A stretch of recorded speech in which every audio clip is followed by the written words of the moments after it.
Hi friends, मेरा नाम है प्रियंका नायक और आज मैं आपको पढ़ाने जा रही हूँ पार्ट 4 5वीं कक्षा लेसन नंबर 12 सपूत। तो चलिए हम जानते हैं एक कहानी। बहुत पुरानी बात है। फुलेरा नामक एक आदर्श गांव था। एक गांव था जिसका नाम था फुलेरा। गांव में हर तरफ स्वच्छता थी। वो गांव में हर तरफ स्वच्छता और साफ सुथरा रखते थे लोग। गांव की गलियों में नियमित रूप से झाड़ू लगाई जाती थी। नालियां रोज साफ की जाती थी। उधर की जितनी भी नालियां थी वो सारे लोग साफ सुथरा रखते थे, क्योंकि साफ सुथरा रखने से कोई भी बीमारी नहीं आता है। लिपाई पुताई करके घर आंगन सुंदर रखा जाता था। घर के जितने भी आंगन थे उसको लिपाई करके वो आंगन को हमेशा सुंदर रखते थे। परिसर में बड़ी संख्या में पेड़ पौधे थे। मतलब वो गांव में बहुत सारे पेड़ पौधे थे। फलों का पेड़ था, फूलों का पेड़ था, बहुत सारे ऐसे पेड़ थे। कुएं का पानी निर्मल रखने के लिए आवश्यक सावधानियां बरती जाती थी। पनघट स्वच्छ और सुजित था। इसका कहने का तात्पर्य है उधर का जो कुआं था, वो गांव में कुआं था जिसका पानी वो इस्तेमाल करते थे हर चीजों में। रसोई घर में हुआ या फिर पीने का पानी हुआ, इसलिए वो कुआं को हम क्या करते थे, स्वच्छ रखते थे। एक दिन पनघट पर 3 स्त्रियां पानी भर रही थी। पनघट का कहने का तात्पर्य है कि वो जो कुआं में जो पानी भरते हैं वहां पे 3 स्त्रियां पानी भर रहे थे। वे अपने अपने लाडले के गुणों का वखान कर रही थी। वखान मतलब वो अपने अपने पुत्रों का बातें कर रही थी, चर्चा कर रही थी अपने बेटों पर। एक बोली, बहन, मेरा सपूत बड़ा विद्वान है। उन 3 स्त्रियों में से पहली स्त्री जो थी, उन्होंने क्या कहा कि मेरा जो बेटा है वो बहुत महान है। जब से शहर से पढ़कर आया है, चारों ओर उसकी धूम मची है। इसका कहने का तात्पर्य है मेरा बेटा जब से शहर से आया है तो उसके चर्चे बहुत बड़े बड़े ग्रंथ पढ़ लेता था। कहने का तात्पर्य है कि बड़ा बड़ा जितने भी बुक्स रहते थे वो सब पढ़ लेता था मेरा बेटा। आकाश के तारों को देखकर उनके नाम बता देता था। देश विदेश की सभी बातों का उसे पता है।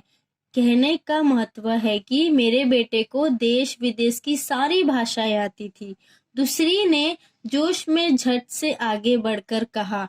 जो दूसरी स्त्री थी, अब वो क्या कहना चाह रही है, अरे सखी, मेरे लाल जैसा बलि तो 10-5 गांवों में देखने को भी नहीं मिलेगा। उनका कहने का मतलब है कि मेरा जैसा लाल इतना बलवान है, कहीं कोई भी गांव में देखने के जाओ तो मेरा लड़का जैसा कहीं नहीं मिलेगा। 500 दंड बैठक वह रोज सुबह लगाता है। 500 दंड वो हमेशा सुबह उठकर लगाता है। अखाड़े में जब ताल ठोक कर उतर पड़ता है तो बड़े बड़े पहलवान तक उसका मुकाबला करने से घबराते हैं। वह मेरा सपूत है। उनका कहने का मतलब है कि मेरा लाल इतना बलवान है, जब वो अखाड़े में उतर जाता है तो सबको वो मुकाबले में हरा देता है। अब तीसरी स्त्री की बारी थी। जो पहली स्त्री ने उनके लाल का गुण गाया, दूसरी स्त्री ने उनके लाल का बात बोला, अब तीसरी स्त्री की बारी थी, पर वह चुप रही। इस पर उन दोनों ने कहा, जो तीसरी स्त्री थी वो कुछ नहीं कही तो उन्होंने क्या कहा, दोनों स्त्री ने क्या कहा कि आप क्यों चुप हो बहन, तुम चुप क्यों हो? लगता है तुम्हारा लड़का निकला कपूत निकलेगा। कहने का मतलब है कि तुम्हारा जो लाल है वो किसी के का।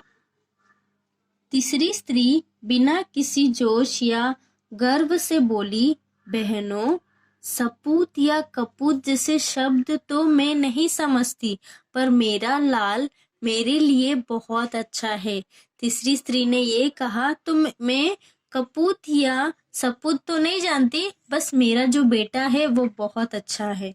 वह सीधे साधे स्वभाव का साधारण किसान है। इसका मतलब होता है कि जो मेरा बेटा है वो सीधा साधा है और साधारण किसान है, जो खेतीबाड़ी में मेरा हाथ बांटता है। दिन भर खेत में जुटा रहता है, मतलब वो मेरा बेटा हमेशा खेतीबाड़ी में ज्यादा करके रहता है दिन भर। शाम को घर का काम भी करता है, मतलब मेरा बेटा खेतीबाड़ी भी करता है और शाम को आकर वो घर का काम भी करता है। आज बहुत कहने सुनने पर वह मेला देखने गया है। मैं बहुत कहने लगी कि बेटा तू हमेशा काम करता है, पर आज तू मेला थोड़ा घूम के आ जा। मैंने उसको बहुत से फोर्स किए, उसके बाद जाकर वो मेला घूमने गया। इसलिए मुझे पानी भरने आना पड़ा, इसलिए मैं आज पानी भरने आई हूँ। इसका मतलब वो हमेशा पानी भरने जाता था, पर आज वो मेला गया है, इसलिए मैं पानी भरने आई हूँ। तीनों स्त्रियां अपने अपने सिर पर घड़ा रखकर चल पड़ी। मतलब तीनों स्त्रियां अपने अपने सिर पर घड़ा, मटके जो पानी भरने लेके आई थी वो रखकर चल पड़ी अपने घर की ओर। अभी वे 2-4 कदम ही चली थी कि पहली स्त्री का पुत्र आता हुआ दिखाई पड़ा। वो तीनों चली रही थी कि पहली स्त्री का पुत्र आया। पास आते ही उसने अपनी माँ से कहा, व्याख्यान देने जा रहा हूँ।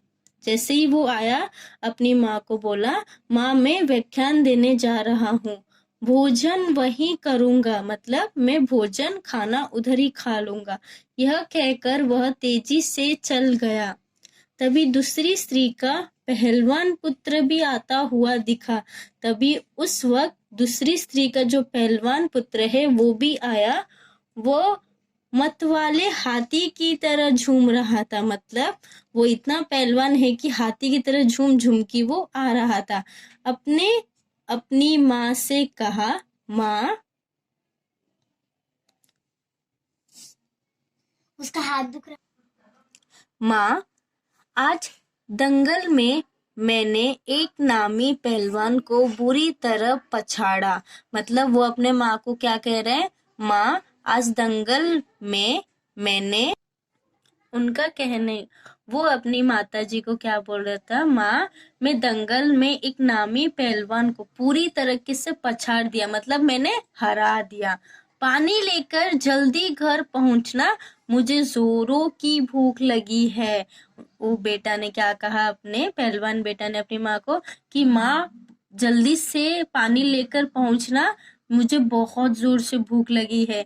यह कहकर वह घर की ओर बढ़ गया। ये कहकर वो अपनी घर की ओर चला गया। अंत में तीसरी स्त्री का पुत्र भी आ पहुंचा। अभी तीसरी स्त्री का जो पुत्र है, सीधा और स्वभाव, वो पुत्र अभी पहुंचा। वह बड़ा ही सीधा साधा था। आते ही उसने अपने माँ के सिर से घड़ा उतारकर अपने सिर पर रख लिया और बोला, माँ तुम क्यों पानी भरने चली गई? जैसे ही तीसरी स्त्री का पुत्र आता है, वो कुछ कहता नहीं है, बस अपनी माँ के सिर के ऊपर जो घड़ा रहता है वो अपने सिर के ऊपर रख लेता है और कहता है अपनी माँ को, माँ आप क्यों गई पानी भरने? मैं तो आ ही रहा था ना। माँ से घड़ा लेकर वह उत्साह के साथ घर की ओर चल पड़ा। अपनी माँ से वो मटका लिया, अपने सिर पर रखा और घड़ा घर माँ से घड़ा लेकर वो उत्साह के साथ घर की ओर चल पड़ा। मतलब अपनी माँ से मटका लेकर वो उत्साह खुशी से अपने घर की ओर चल पड़ा। यह देखकर अन्य दोनों स्त्रियों का सिर संकोच से झुक गया। यह देखकर मतलब जैसे कि तीसरी स्त्री का जो पुत्र है वो कुछ कहा नहीं, वो सीधा अपने माँ की घड़ा लेकर चल पड़ा। यही देखकर वो दोनों स्त्रियों का संकोच से अपना सिर वो झुका दिए। उन्हें बोध हो गया था कि कर्तव्य और सेवा के बिना ज्ञान एवं बल अधूरे हैं। मतलब जितने भी हमारे पास ज्ञान या बल हो, हम अगर कर्तव्य ना करें तो उसका कोई महत्व नहीं होता है। वे समझ गई कि सपूत तो तीसरी स्त्री का बेटा ही है। इसका मतलब कि वो दोनों समझ गए कि सबसे अच्छा सबूत, मतलब सबसे अच्छा बेटा तीसरी स्त्री का पुत्र ही है। ये पूरे कहानी के लेखक है श्री कृष्ण।